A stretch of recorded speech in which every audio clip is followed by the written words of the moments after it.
Luke 23. And the whole multitude of them arose, and led him unto Pilate. And they began to accuse him, saying, We found this fellow perverting the nation, and forbidding to give tribute to Caesar, saying that he himself is Christ a king. And Pilate asked him, saying, Art thou the king of the Jews? And he answered him and said, Thou sayest it.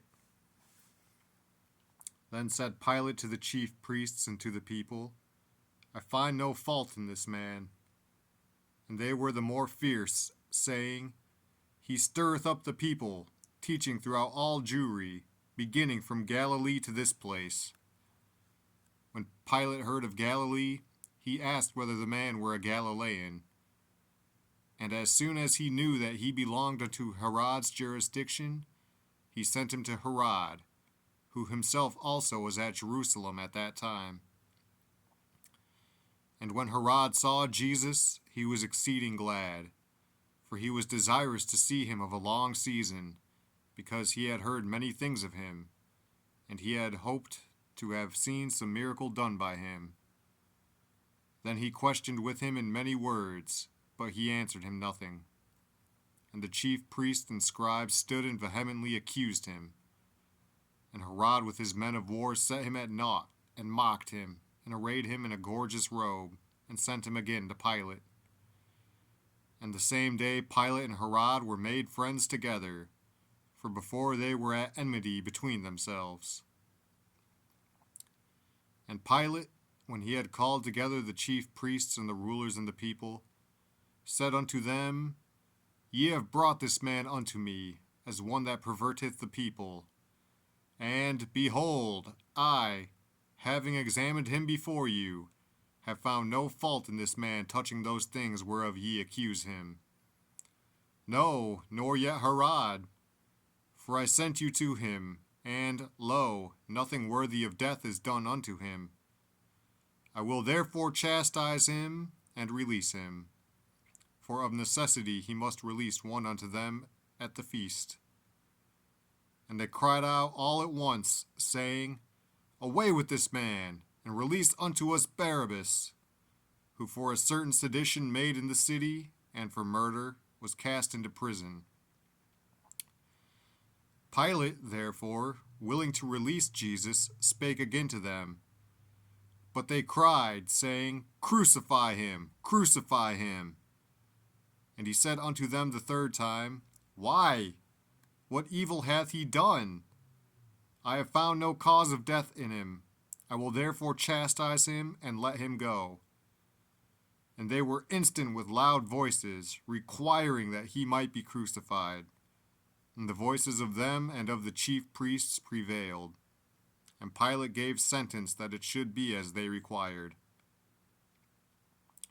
And he released unto them him that for sedition and murder was cast into prison, whom they had desired. But he delivered Jesus to their will. And as they led him away, they laid hold upon one Simon, a Cyrenian, coming out of the country, and on him they laid the cross, that he might bear it after Jesus. And there followed him a great company of people, and of women, which also bewailed and lamented him. But Jesus turning unto them said, Daughters of Jerusalem, weep not for me, but weep for yourselves, and for your children. For, behold, the days are coming, in the which they shall say, Blessed are the barren, and the wombs that never bare, and the paps which never gave suck. Then shall they begin to say to the mountains, Fall on us, and to the hills, cover us. For if they do these things in a green tree, what shall be done in the dry? And there were also two other malefactors, led with him to be put to death. And when they were come to the place, which is called Calvary, there they crucified him, and the malefactors, one on the right hand, and the other on the left. Then said Jesus, Father, forgive them, for they know not what they do. And they parted his raiment, and cast lots. And the people stood beholding, and the rulers also with them derided him, saying, He saved others, let him save himself, if he be Christ, the chosen of God. And the soldiers also mocked him, coming to him and offering him vinegar, and saying, If thou be the King of the Jews, save thyself. And a superscription also was written over him in letters of Greek and Latin and Hebrew, This is the King of the Jews. And one of the malefactors which were hanged railed on him, saying, If thou be Christ, save thyself and us. But the other answering rebuked him, saying, Dost not thou fear God, seeing thou art in the same condemnation? And we indeed justly, for we receive the due reward of our deeds. But this man hath done nothing amiss. And he said unto Jesus, Lord, remember me when thou comest into thy kingdom. And Jesus said unto him, Verily I say unto thee, today shalt thou be with me in paradise.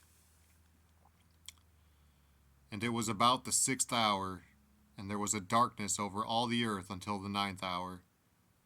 And the sun was darkened, and the veil of the temple was rent in the midst. And when Jesus had cried with a loud voice, he said, Father, into thy hands I commend my spirit. And having said thus, he gave up the ghost. Now when the centurion saw what was done, he glorified God, saying, Certainly this was a righteous man. And all the people that came together to that sight, beholding the things which were done, smote their breasts and returned. And all his acquaintance, and the women that followed him from Galilee, stood afar off, beholding these things. And, behold, there was a man named Joseph, a counselor, and he was a good man, and a just. The same had not consented to the counsel and the deed of them. He was of Arimathea, a city of the Jews, who also himself waited for the kingdom of God. This man went unto Pilate and begged the body of Jesus. And he took it down and wrapped it in linen, and laid it in a sepulchre that was hewn in stone, wherein never man before was laid. And that day was the preparation, and the Sabbath drew on. And the women also, which came with him from Galilee, followed after, and beheld the sepulchre, and how his body was laid. And they returned, and prepared spices and ointments, and rested the Sabbath day according to the commandment.